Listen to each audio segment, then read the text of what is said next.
I'm Danny Black. And I'm John Newman. Welcome to Card Mentions. Well, hi, I'm still Danny Black, and that's John Newman. And welcome to episode number 12 of Card Mentions. And we'd like to give a special welcome to our new sponsor, REA. For more than 30 years, Robert Edward Auctions has been the nation's premier auction house, specializing in sports memorabilia and trading cards. With significant experience and expertise in all major sport, non-sport, and Americana collectibles, REA has helped clients achieve record-breaking prices for their items and has done so with a reputation for integrity and transparency. By actively partnering with collectors and enthusiasts throughout the entire process, REA has created the hobby's most trusted forum for selling high-quality collectibles. Go to robertedwardauctions.com for more information on how to buy or sell in their next auction. All right, and welcome back. And I'd like to welcome everybody to a special edition of Card Mentions. You know, we think a mensch is defined by somebody who has certain qualities, and I'm going to put our definition up on the screen here that we like to use. A mensch is a kind, thoughtful, and honorable person. So using that, I think tonight we wanted to delve a little bit into some hobby negativity that seems to creep around. And, you know, why can't we just all, enjoy people on cardboard a little bit more positively? And it seems like a simple question, but John, you and I kind of battle with the hobby negativity on a regular basis. So I think we're going to try to tackle this tonight. How are you? Good. You know, it's a subject, and hi, Hodges, Chris Ramsey, hello. Thanks for being with us tonight. It's a subject, a lot of content creators, a lot of people in the hobby don't like to broach upon, right? They deal with it, and as everyone does. I think there's very few in the hobby that don't deal with negativity at some point. Sometimes it's directed at you, and sometimes you see it directed at somebody else, right? The good part of this equation, Danny, as you well know, is right. 90% of people in the hobby are great people, right? And then you have that 10%. But sometimes that 10% has a loud voice, right? And it feels like it's more than 10% when it's really only a small percentage. And I wanted kind of to do this. This one was sort of my idea, not to highlight it, not to give those folks that kind of thrive in that world any more attention, because most of the time that's what they're looking for, right? That's what they want. But I think I wanted to talk about, I've done content creation now for almost 5 years. Obviously, I've been in the hobby almost 40, and just things. I kind of want to talk where it comes from in general and how I deal with it, how you deal with it, where it doesn't have to ruin your day or really take the fun out of the hobby. This is like, I know I use this quote all the time, right? We're from Dr. Jim. It's the greatest hobby in the world, and there's a way to not let some folks try to ruin it for you. Maybe they don't feel the same way, and they try to get you on their boat, and how to sort of steer clear of that. And I think when we're talking about the whole hobby. So we're talking about content creation. We're talking about, even I've had interactions with dealers or with customers. So I think just negativity in general, I think you and I both like to stay away from. You agree? I do, and it's hard, right? Let's be real. Sometimes it's hard. You want, what's in your head and what you type out are for me a lot of times two different things, to be 100% transparent, right? But the old cliche, right? You want to be the bigger person, the bigger man. Turn the other cheek, and I guess this is where kind of having Jackie Robinson as sort of your idol can come into handy, because you learn from him, like, it's not worth it, right? It's not worth it. They're trying to win by getting your attention. And so the first thing I think I want to touch on, Danny, is where it comes from, right? Like, you don't want to paint with a broad brush, but where does a lot of the negative? Why are people negative, right? And there's not one answer to this, right? I think some people just wake up unhappy and combative, right? Maybe things are not going great in their own lives, personally, professionally. And if that's the case, I hope that changes for all those folks, right? I don't root against people. So I think sometimes it comes from there, right? Generally, sometimes unhappy people try to make other people unhappy so they don't feel unhappy by themselves, right? and and that's Some, not and that's not unique to the hobby. That's kind of human yeah, nature. Yeah. that is. Well, a lot of this is really human nature. It's just we're gonna relate to it from a hobby perspective, right? But Yep. this, yeah, sure, this could be at work, right? We all work with somebody who's the negative person, right? Nothing's going right. The boss is terrible. Even when they do something good, they find the one negative thing. Free pizza Friday. Oh, it's always pizza. Why don't we get subs sometimes, right? That guy. Um, or girl, right? So a lot of times it comes from an unhappy person. Sometimes maybe they're not unhappy. Maybe they actually have a point. They don't like something, but then they make it personal, Yep. right? And that's a line you cross too. Like, listen, I've been on my own shows and say, man, that was a bad move by this company, or that was a terrible decision. But we're critical of Beckett. I'll use a recent example, right? But Yep. we don't make it personal. I'll even say things like, "There's a lot of smart people in that Beckett room. How does that happen?" Right? Yep. Um, you don't make it personal. You can give your opinion without making it sort of a personal attack. And and some people just thrive on being nasty, right? They're just that's what they want to do. Want attention, right? A lot of it's for attention. I'm going to say something and get so and so to react. Look at me. Look what I did. I got him to on a live, a live show. He went off script or he stopped the show to refer to me. A lot of it's egotistical, comes from an egotistical place. I got so and so to, you know, point me out and said, look at me. And and it's more than that, right? Those are just kind of three examples that I came up with, right? There's more, you know, and so how do I don't know if you want me to talk about how I deal with it, or you want to add anything here, Danny. Well, I want to touch on a comment here. Do you mind if I Yeah, respond to some? So the comment is, how do you balance a fine line between watchdogs awareness and negativity? And I think that's kind of the crux of a lot of what I wanted to talk about tonight, which is, where's the appropriate form? Are you talking about the corporate side of the business, and are you talking about Beckett? Are you talking about collectors, fanatics, and are you criticizing those companies? Because that's important, is to keep an eye on the companies that supply our products, and where we give our money to, and things like that. So I think that's an important thing to keep an eye on, to make sure that there is no sham going on, that there is not fake tens coming out the back door of a grading company, or stuff like that. Those are all legitimate things to keep an eye on. Getting personal with people is a different line, and especially if it's non-professional content creators, or people who work at a company but have no influence on major decisions, who are just doing their job. To attack them, to me, is different. That, and I want to come out with the watchdog, and good evening, Brendan. Good to see you. Um, we are watchdogs. I don't believe in self or deputizing yourself, right? If you love the hobby, if you care about your fellow hobbyists, we're all watchdogs. Like a lot of times, my content, your content, other people's content is, hey, be aware of this, or watch out for this pothole, or this is going on, right? We're all watchdogs. It's not an appoint a position.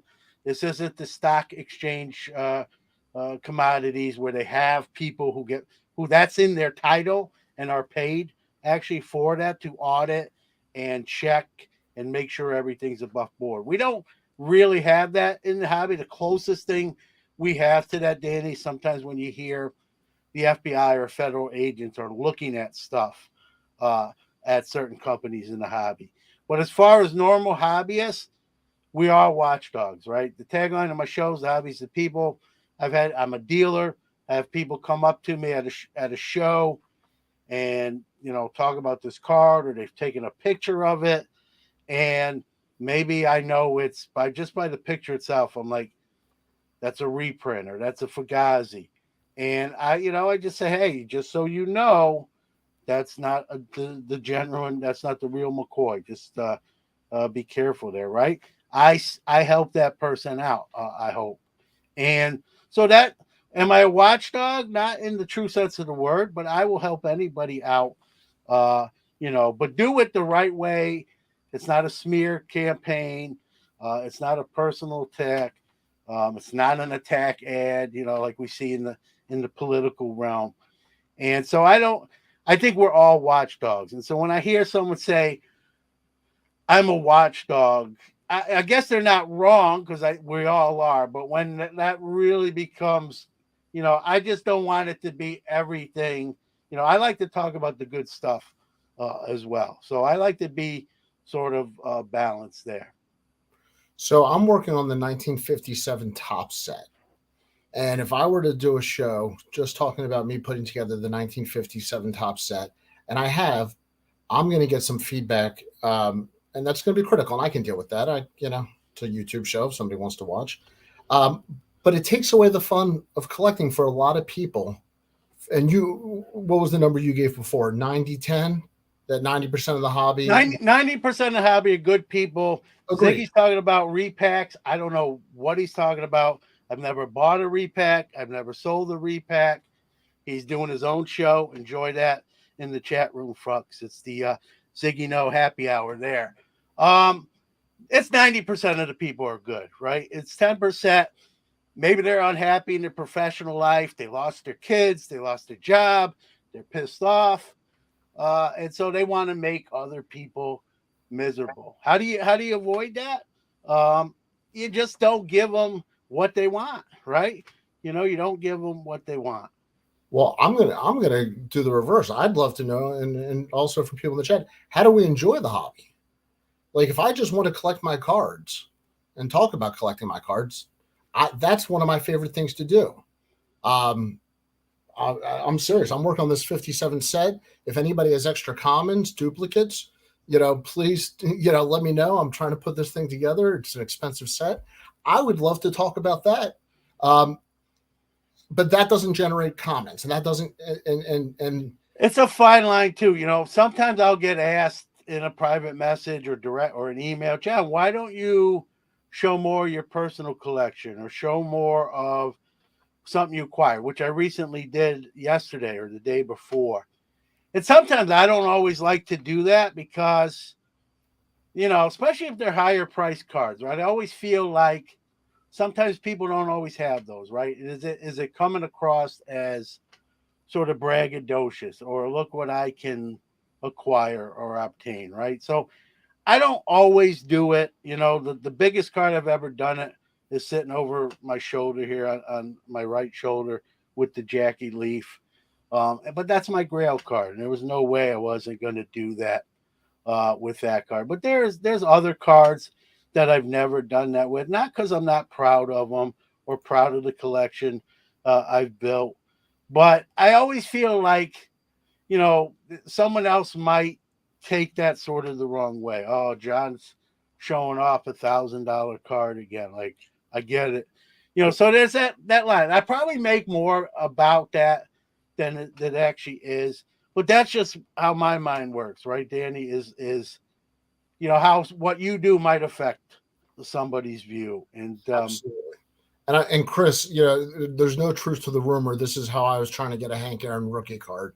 But it's sad to see in your comment that you witnessed a fight at a card show over a Hank Aaron rookie card years ago on the other side of the show.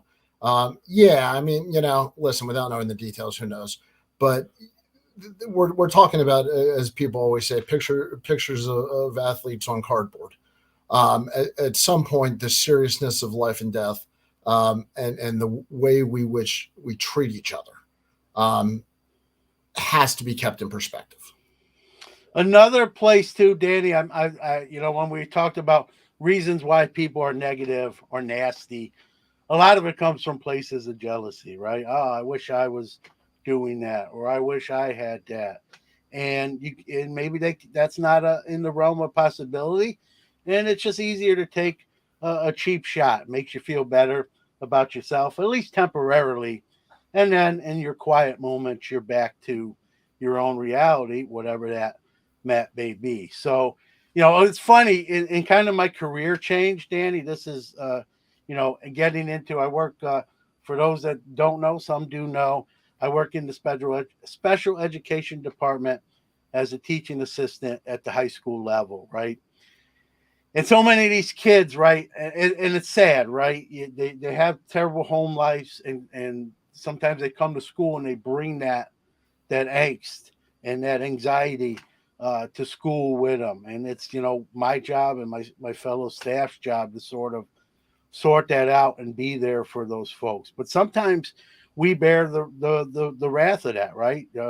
We're called names, or get the FUs and that sort of thing. I don't have to listen to you, and all that, right? And then so there's one, we talk about that 90-10, right? So there's that 10% of that, and then there's the 90%, right, where I get, hey, Mr. Newman, thanks for talking with me. Thanks for walking around the school. I've talked to you more than I've spoken to my own father. He doesn't listen to me. I feel like you do, right? So it's a microcosm of the hobby's a microcosm of life. 90% get it, 10% are just going to be sort of miserable. You can try to help. And maybe be a difference for the 10%, but sometimes it's I hate to say it like this, sometimes you're just not going to win that battle, and you just got to focus on the people who care, and want to be happy, right? And I've seen, I've only done it for a couple years, and I've seen a kid from last year really turn a corner this year and become really a productive young man in his case, and almost like a different kid from one year to the next. And when you see that, and you're a part, even a small part of impact of that, it's a good feeling. Well, good on you, first of all. You know how I feel about what you do, and I've told you that. Um, I love this comment. Dr. Beckett quote, it's an 80-20 thing. 10% love you, 10% hate you, and the other 80% are indifferent. Brendan, I would love to agree with you, but I think 1% like me, 10% don't, and the other 89 And are one probably different. and one thing that helps me navigate through that, Danny, how do you turn the other cheek? How do you ignore the white noise? It's very easy, and it's going to be about as cocky as I'm going to get, Danny, tonight. And people know this, right? 80% of those 20% bad people are behind the keyboard, behind a phone screen, typing stuff they would never say to your face, quite frankly, for maybe obvious reasons, maybe not so obvious reasons. And so I take that with a grain of salt, right? I just say, what are you going to do, man? You can't respond to all these. It's stupid. I don't have time, quite frankly. I have a family, even though my son's older. He still lives here. He's 23. He's also in student teaching, so we talk about school and do a lot of stuff like that. So I like to go on my deck and smoke a cigar and have a bourbon. The truth be told, and so I don't have time to go down that rabbit hole, look at my watch, and it's 2 hours later, right? And I'm like, holy smokes, I just lost 2 hours. I could have been on my deck, relaxing with a drink, maybe even fall asleep in a hammock chair, play with my dog, talk to my wife, right? All right. I don't need to There's know so what you. much, I don't need to know what you play with in your hammock chair. but there's so much other stuff. You can really lose time, and it's a battle you'll never win. You'll never. It's like an argument. Both people feel like they're right. You're never really going to win unless it's a fact one, right, where there's facts involved. And even then, in my older age, I'm like, I'm just not. I'm going to spend time doing stuff that I enjoy more than debating with somebody. My son likes to debate politics, and I don't even like to do that with him. So I'm not going to debate with some dude, you know, 2,500 miles away about something silly. Well, I will say that you don't like to debate unless it's the Steelers on the clock during the NFL draft, and then you become very debatable. So I'm the worst. Like I'm yelling at the screen. So far, though, I like this draft. So I haven't had so many yelling moments. there's one for you, Newman. Yeah, we do have some good pizza in New York. I'd be lying, and I have the belly to back that up. So yeah, and it's a draft day tradition here. And Brendan's I'm friends with Brendan on Facebook, so he gets to see some of the stuff maybe I don't always post on like hobby social media. Draft day tradition here for me and my son. We get pizza and wings, and we watch who the Steelers take with that first pick. So we've done that. He's 23. We've done that since he's like 7 years Your old. So son, not Brendan. 16 years. Well, Brendan, listen, I'll say this, and If this he's isn't even 23. no. If Brendan's ever in the same city at the same time, he has an invite. Just he's got to let me know that's the case. Okay, another one only because this is one of my favorite movies. It's like in war games, the only way to win is not to play. Uh, Fantastic That's a movie great line. with Matthew Broderick. Great 80s movie, by the way. Uh, Yeah. how about treating new people coming into the hobby? I've seen people belittle new people at card shows. Sad to see. Um, this came up this has come up in a couple different forms. New people in the hobby, kids in the hobby, women in the hobby. It seems like anybody who's not the old guard faces some of that in the hobby. And I think if we're talking about negativity, we should point out some of the behavior of some dealers and some card collectors because it's not mensch like. Yeah, I spoke about this on today's episode with Kayla Norrisworthy, right? It used to be worse. I will say this. I've done shows since 1987. It used to be a lot worse. So we've made strides. There's always room for more improvement, right? It's still happening. Chris is right, right? It's the get off my lawn guy, right? I was here first, right? And I've been doing this since 1979. So my lawn is pretty big, but I was new in 1979, right? But many people were very friendly and nice to me as that 7-year-old and doing my first show as a 15-year-old. And I'm not going to go through the whole timeline. A lot of people knows what it is. Did I have any negative scenarios? Yeah, when I did my first show at 15, a couple people said, "Hey, I'm interested in the card," and not even it wasn't terrible, but they're like, "When your dad gets back here, can I talk to him about?" And I'm like, "No, this is my stuff," right? They didn't know. They weren't being necessarily nasty, but I have seen, nastiness or, and then when we talk about females in the hobby, there's, the perception, oh, they don't know as much as a guy, or they're not. I'm a sports guy too. They don't know sports like I do. And listen, I have a wife that's well versed in a couple sports, so I know better to make that assumption on anyone. I wouldn't do it anyway, but I think because my wife is a sports fan, it's all the more reason I know that not to do that, right? And you're a product of your environment, as they say. It's gotten better, but we still have room for improvement. I think we're more accepting as a hobby in 2023 than let's say we were in 2010 or even back further than that. All right. Well, then to kind of put a bow tie on this topic, how do we stay enjoyable in the hobby? How do we have fun, but not get taken for suckers? I think that's kind of what everybody's worried about, and I think that's where the fear comes down to is nobody wants to be taken for a fool. And I think that's the fine line that we do have to worry about. but it can, we can do Well, it. how would you listen? You're asking me. You answer your own question first, and I'll give you my take on it. I think that when companies make mistakes, it's fair to call out a company and hold them accountable and to give them feedback. I think when people are talking cards and it's their personal collection, respect everybody's individual rights to collect how they personally enjoy to collect. Those are, I think, the kind of the yin and yang and balance for me, between good feedback and good watchdog and making it personal in somebody's own process of enjoying the hobby.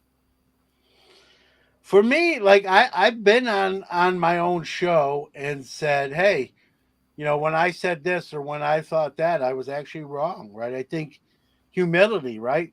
Being able to be human enough to say, my bad, I got that wrong. Um, right? A lot of times we just hear about in content creation, we just hear about all the W's, right? Oh man, remember when I told you to buy this guy? See what I told you? He's batting 350 with 23 home runs. I was right. But and I'm not saying I wouldn't do that, but I'll also tell you, hey, I got 3 binders full of Greg Jeffrey rookies, right? So you First got of to talk about. all, I know Greg I Jeffrey's don't got think that's a good thing to admit. I keep telling you this. to, but admit like no one gets everything right. Nobody. Okay, so I think people appreciate Danny. I think people find it refreshing. At least I do. You know what I find When refreshing? A glass bottle of Coca-Cola, Mexico Coke. real sugar. Um, I think people find it refreshing when you say, "Hey, my bad," or "I screwed up here," or "I made a mistake here," or "When I said this, I was wrong." Right? I think people it just shows you're willing to take accountability. Right? Something the hobby lost in the last few years as a whole, and I'm even talking about on the company level. I'm not even talking about content creators. We're talking about companies, right? Accountability, right? No one wanted to take accountability. There's breakers on screen doing unscrupulous things, and the platform sort of turning a blind eye to it, right? Yep. And more than that, right? And so I think accountability. I like to see accountability not just on individuals, but companies, platforms. Maybe we're seeing a little bit more of it, but we're definitely not where we need to be as a hobby. And listen, we're an unregulated hobby, right? We've heard that I did a show about it. Other people have done shows about it. That's what comes with the territory, unfortunately. When there are nobody, when there are no real watchdogs, that's why we all have to be watchdogs together and help each other out. But do it in a way that's not a personal attack or a smear campaign. So one of the questions in the chat room asked about the Adam Sandler movie. Real quick, my comment on that is I think everybody's wondering if it's going to be the baseball card version of Uncut Gems or if it's going to give it a different a different angle. So I hope it paints the hobby in a good light. I know there's been a lot of Hollywood in the hobby recently, so. Did you see the picture? I gotta ask, and Chris makes a comment. We did have a great conversation via text chat about regulation and non-regulation. Very, I enjoyed it. Going back to Adam Sandler, did you see the picture of him? It was sort of like he was caught between. I don't want to be recognized, but I'm probably going to be recognized. Like if that was sort of it, and I don't think he was trying to be that inconspicuous. I don't know how long he was at the show. That was the Long Island, the Long Island National, they call it, at Hofstra, which is in his backyard. He's a New Yorker, like myself, and I'm an Adam Sandler guy. Looking forward to the movie, like you just said. I hope it's just not the Uncut Gems and where they replace jewelry with Mickey Mantle and Ted Williams cards and Honus Wagner cards, right? I hope it has a different. Maybe that's why he's at the show. Can you learn? I don't know how long he was there. Some of the reports I read, he wasn't there a super long time. Maybe he's just trying to get the vibe of the room and that sort Because of thing. at a certain point, it's probably a crowd following him around. It's not doesn't feel like a card show anymore. Yeah, and listen, you know how movies are shot, right? There's going to be advisors on set that are from the industry. Hey, here's what this term means, right? The gem man. Here's what raw means. Here's what trim mean. Because he probably doesn't know the lingo unless he was a card collector already, which I'd I'm be curious. assuming he's not. He could buy a lot of nice cards. I'm sure if maybe he Well, will he's turn a into one. sports fan. He's a diehard sports fan. Yeah, that doesn't mean. I mean, that helps, but it doesn't Yeah. mean you collect cards. Maybe he will now. Maybe he was at the show to buy some cards. We don't even we don't really know officially. It was just that he was spotted there. People took pictures. Like you said, once he's spotted, these people are going to be crowding up to him, asking for autographs. What are you doing here? Hey, I loved 50 First Dates, dude. He's going to get. Hey man, not a big fan of Little Nicky. What were you thinking? Can I get a It's 50 New moment? York. It's Can New I get, York. It's New York. So you're gonna get both sides, right? That was terrible. What that was the worst Adam Sandler movie ever. Adam, except they'll say, "I love you. You're my favorite." I hated that movie. yeah, I love you. I love you, but the movie, not so much. Not that one. I Right. love Big And Daddy. and I got a Big Daddy. card for you. Big Daddy. Good. Little Nicky. Boo. So. Yeah. So he's got to be getting all that. I don't imagine he was there a long time. A lot of times they have handlers around them, kind of keep. But how do you do that at a card show, right? Like you're going to start giving the Heisman stiff arm to the hobby is probably not a good look. So without being there, he's probably there maybe an hour or so. I don't know. Maybe even less.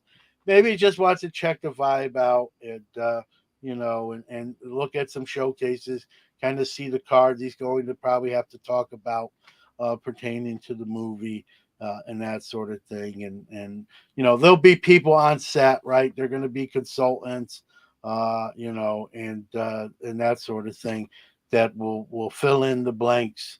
He doesn't necessarily have to be at a card show for 8 hours, right? That's why they're actors, so they can play a role. There'll be people on set that tell him what he needs to know, the verbiage. This is what this means. This is what that means. And, even when they screw it up, right, that's why they do a second take. But, I'm an Adam Sandler fan, so I hope the movie's good. And, again, I hope it's not just, hey, swap out the emeralds and bring in the Ted Williams. You know what I mean? So. Well, and I'd also like to give a peek behind the curtain here. We are live on Friday night. So if you're watching us live, it's during the NFL draft, and quarterback Hendon Hooker just went to the Detroit Lions. So the last major quarterback is off the board. And if we're still recording, we will stop before the Ravens pick tonight. I can promise you that. And if you're listening on Monday morning, we're going to do a little bit of a breakdown, I think, of some of our picks. How's that sound, John? Yeah, well, listen, that's I like that pick for where they got him. He's a little bit older. Tennessee didn't run really a pro style offense. I did not like their first round pick in Jamar Gibbs when you have DeAndre Swift and you sign David Montgomery, and you got, I believe, Jamal Williams too.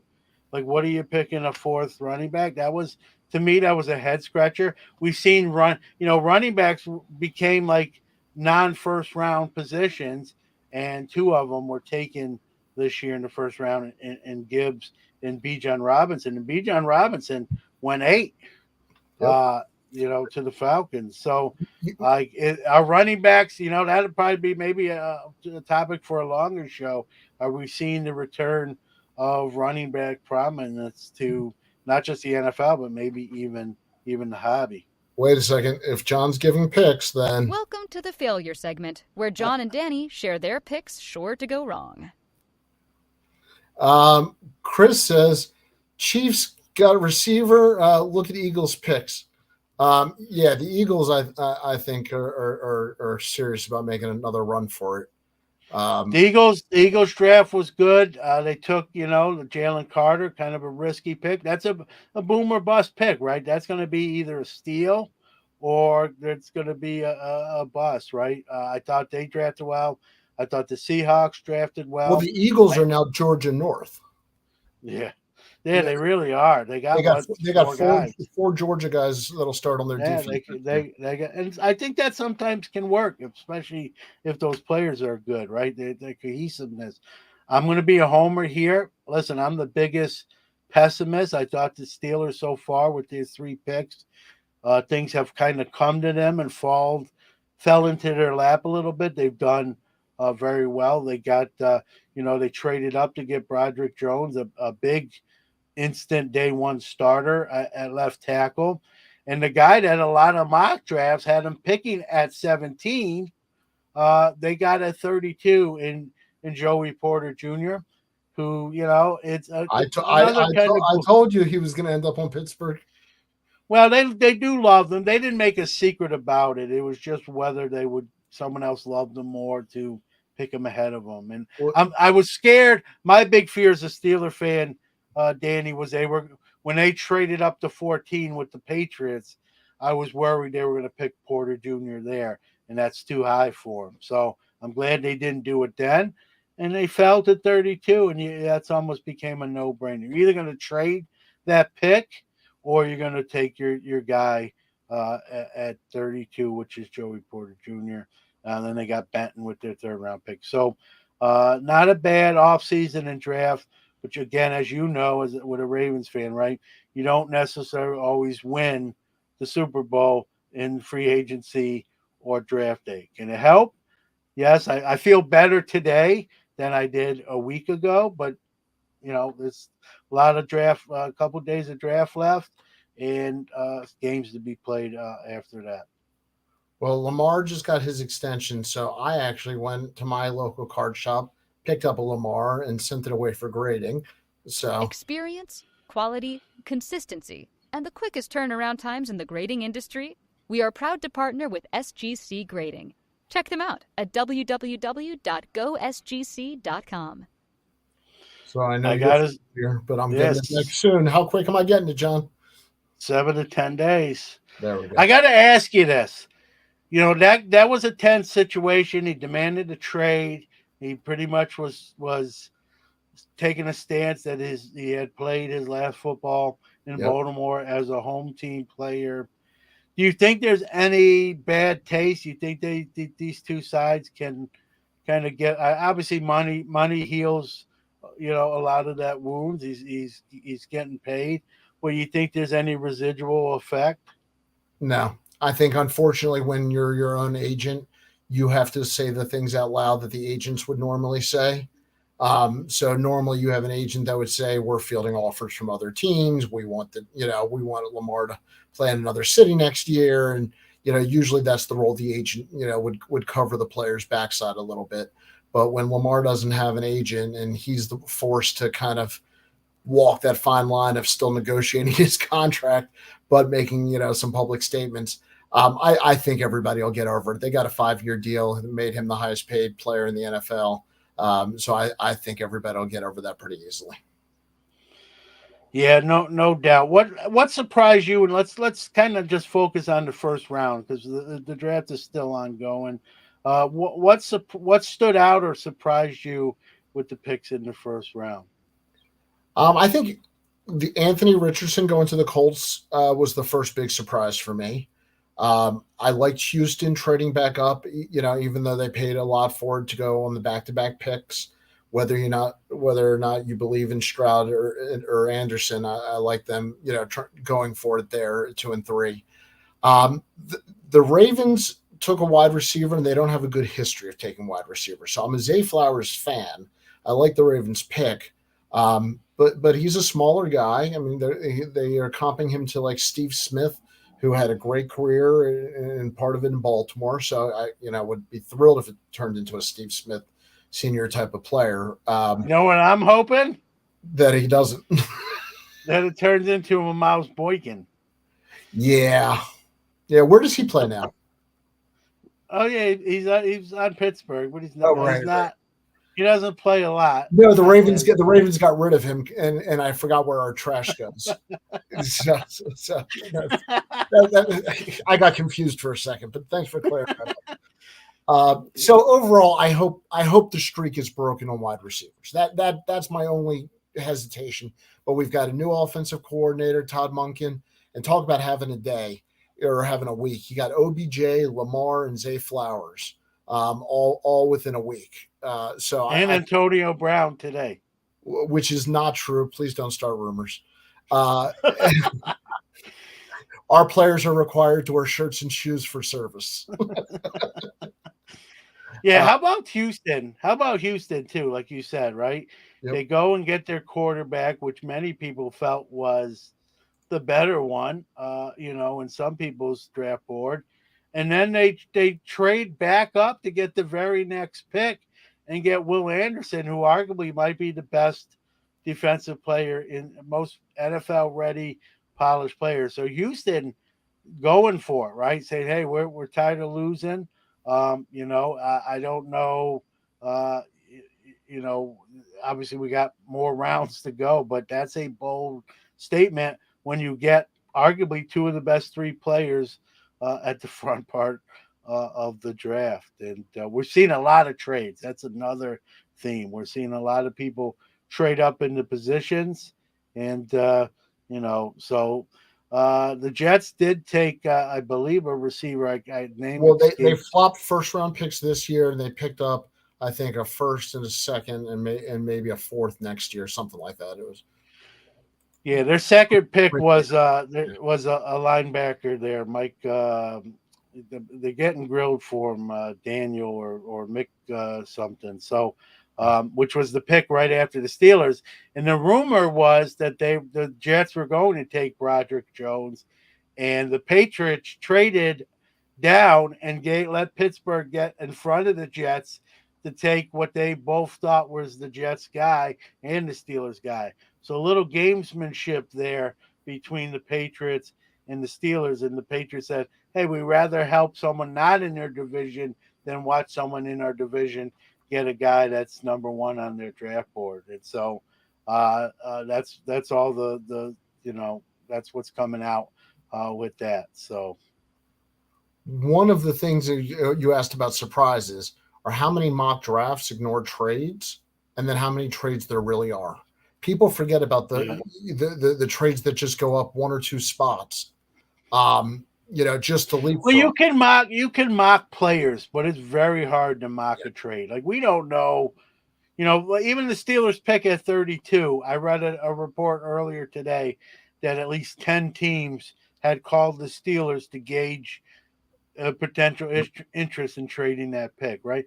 How do we know, how do you know that before the draft, right? That this team and this team, we can kind of do picks because based on team needs or holes or weaknesses, but we don't know who's going to move up, who's going to move down. That's hard. That's why no one will ever ace a draft. Even the Mel Kipers and the Todd McShays of the world are probably less than 50%. Well, look at a situation where most teams thought Will Levis would be gone in the top 10.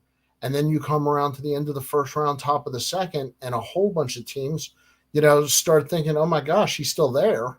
And there was rumors that there was a lot of action to try to trade up to the end of the first round last night, to the Steelers overnight today, and Will Levis, ended up going in the first couple. He's being compared with the weight that Aaron Rodgers had back during his. I watched that live that year. I'll never forget. Yeah, so did I.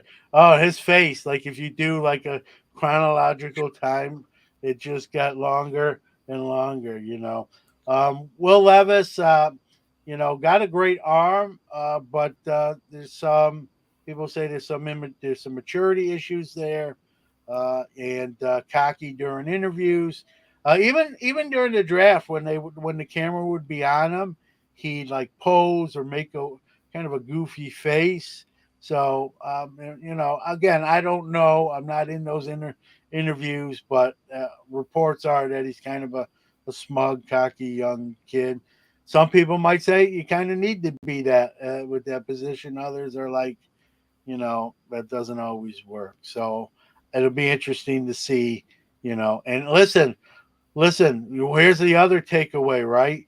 Years ago, you could, as a quarterback, you could be behind the starter for 3, 4, 5 years, then get the job and have a Hall of Fame career, aka Steve Young, right? Yep. And others. Aaron Rodgers behind Favre, Steve Young behind Montana. Those days are over. You see how fast the switch was pulled on We had Zach Tyler Wilson. Huntley. Yeah, we had Tyler Huntley. Yeah. Yeah. Yeah, Zach Wilson. Mike White became the darling, and the Jets. And Tennessee's already out on Malik Willis. He barely threw a Unbelievable. pass. 3rd round pick last year. Yeah. So you've got to do it right away now if you're a quarterback, and that's why I think picking a quarterback that only has 1 or 2 college years is a risky proposition. But at the same time, I'll use my own team, right? The Steelers with Pickett last year. He's already 24 years old when they drafted him. Well, that's good because maybe he's more polished. His window of playing time is shorter. So it's that the deal with the devil, right? Maybe you get someone more ready to play, but your years you can play are shorter. So I guess it depends what you think. Look, Trey Lance in San Francisco's the odd man out already. He barely got a chance to win or lose. Well, who saw the Brock job. Purdy coming? The last pick in the draft, just a kind of an afterthought. So the window of opportunity for rookie and young quarterbacks is small and quick, and you better show some flashes or they're going to turn the page and you're going to be either a backup or potentially playing in the XFL or one of these other offshoot leagues. And it's crazy. This is a little bit off topic. We didn't talk about it, but the question about how many quarterbacks went in the first round made me think about it. What do you think about the tops now pre-choosing first round quarterbacks and having contracts with only some and not all? Talk about how hard that is to mock a first round and to figure out who to make deals with. It's tough. I mean, all the mock draft experts, again, Todd McShay's and Mel Kiper Jr.'s, they all said 5. They all said 5 would go in the first round. We didn't see 5. Hooker dropped, and so did you could take there's a soundbite right there. Yeah, Hooker dropped and Will Levis. Hooker dropped because Hooker dropped right into somebody's lap. All right, it is a kid show still. So, but he dropped because an ACL injury, and he's again older and didn't play in like a pro style offense. So, people looked at him as a tougher transition to the NFL. So we'll see. Maybe they strike gold in Detroit. Goff had actually pretty good year, so it's not like he's going battling with a down and out Goff based on a bad year. So it's listen, Joe Flacco was in the NFL last year, and I know you're very familiar. He's elite. He's elite. He's still elite. So, it's a different NFL. It's the NFL, like kind of where they go and what they value. It seems to change every 3 to 5 years. It's unbelievable. I saw Joe Flacco play in the Super Bowl, and that was 10 some years ago. You were a little kid, and he's still in the league. Yeah, and I mean it's unreal to think that the Jets still have him as a veteran mentor last year. I mean, that's awesome. Listen, he started over Zach Wilson, this young supposed. What does that say about Zach Wilson? Well, I think he's terrible, and I said that. Listen, we talk about admitting when you're wrong and right. I said Zach Wilson was going to be terrible. I looked good on that one. I said Kyler Murray wasn't going to be very good, so I was wrong there, sort of. It depends on the day there. I think you're wrong. Kyler Murray. No, I'm pretty sure you're wrong. Yeah, he's bad. Yeah.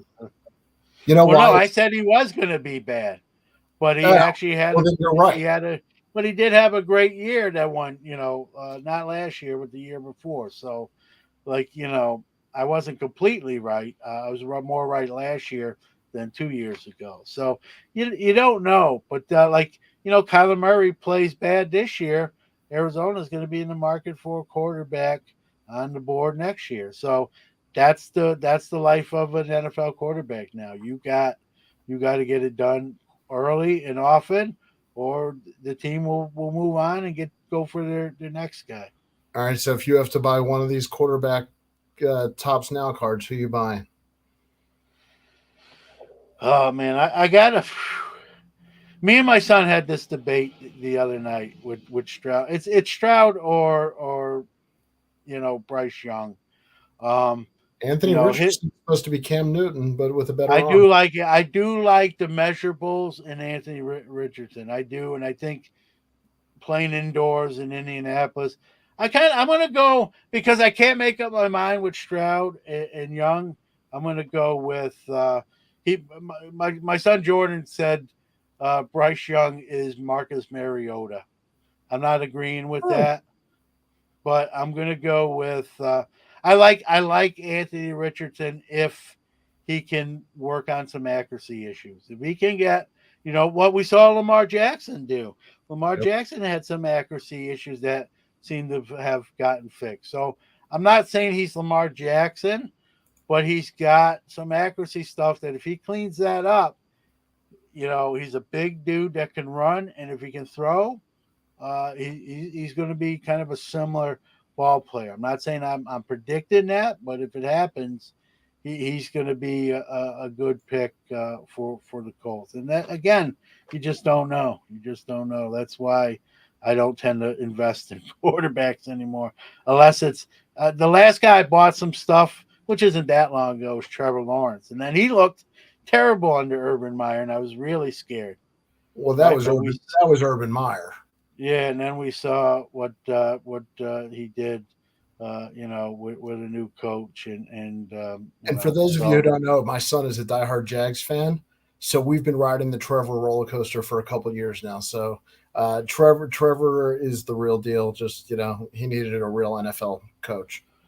yeah, yeah, no doubt, no doubt. I think he's legit. So I have some of his stuff, but generally quarterbacks make me nervous, right? Any Zach Wilson that I pulled was automatically priced and out to take him, please.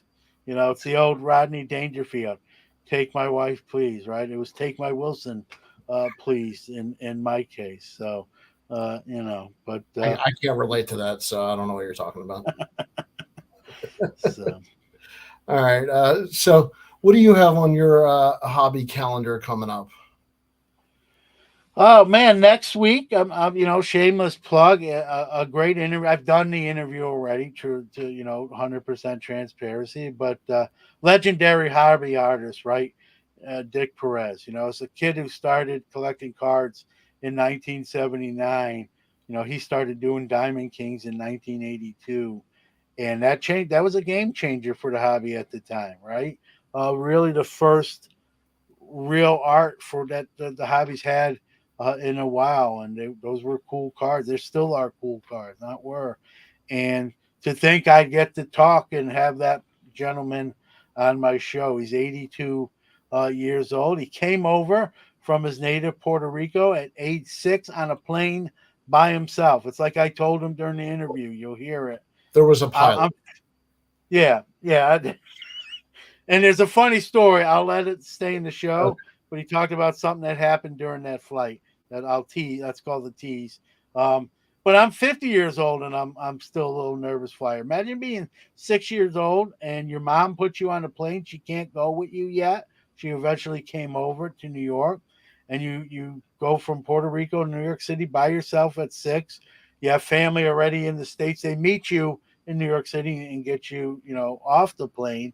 And then something happened during the flight. Again, he listened to the episode, and made from poverty became he wanted to be a baseball player like his idol Roberto Clemente. That like, didn't work out. like all of us. Yeah, but still became a hobby legend with his artwork. He's the official artist for the Baseball Hall of Fame, He's just not the Diamond Kings guy. That's what hobbyists kind of know him at. But his work's in Philadelphia Museum of Art. It's not just baseball. And to think that I was going to get to speak to that someone who meant so much to my early entrance into the hobby as a young man in 1982. I was 10 years old, and I was opening packs, so I got those Diamond Kings. It was sort of a surreal moment a little bit, but and Mark Evans, there's going to be I don't want to leave out Mark Evans. 2024, the biopic, The Diamond King, is coming out, which will be all about that story. Another hobby goes Hollywood. Yeah, it is. Yep. It is. You add that to the list. So I'd just like to point out, and the reason I brought it up is 1957, you had full photography for the first time in cards. And to me, it was really almost until the Diamond King set where artistic work was made a priority again. So I just, a shout out to what they were able to do there, and really, looked forward by looking backwards in some ways. So Yeah, and again, I'm going to tease something too. I learned something about who selected the players, the subjects of the Diamond King set, and it's not who you think, or you might think. See, now I'm on the hot seat, because if Miguel Blyce doesn't play well, he's a couple years away, so I got a couple years to be all right. It's going to be my fault, but I like this young man. Listen, I drafted him. My fantasy league has a minor league draft. He's on my minor league system, so that's how much I believe in him, Chris. So we'll both be sad if it doesn't pan out. absolutely. Well, I was glad we were able to talk some hobby positivity, some ways to work around some of the negativity. And, listen, we all love being involved in this, and I think we just want to have fun with it. And, you say the hobby's the people. Well, that means that we enjoy the hobby and the people. No doubt. And most people are fine, upstanding hobbyists who will help you. They will answer questions. I know both of us check those boxes, and it's like I did in the promo for the show, right? No two guys are having more fun doing this show, doing other stuff. You can tie us, you're not going to pass us, because we're having a lot of fun. Just ignore the white noise. Drive around the potholes. Don't let one or a handful of people ruin your day. It is possible. You just got to have that willpower just to avoid that stuff. All right. Well, I think on that note, say goodnight, John. Good night, John.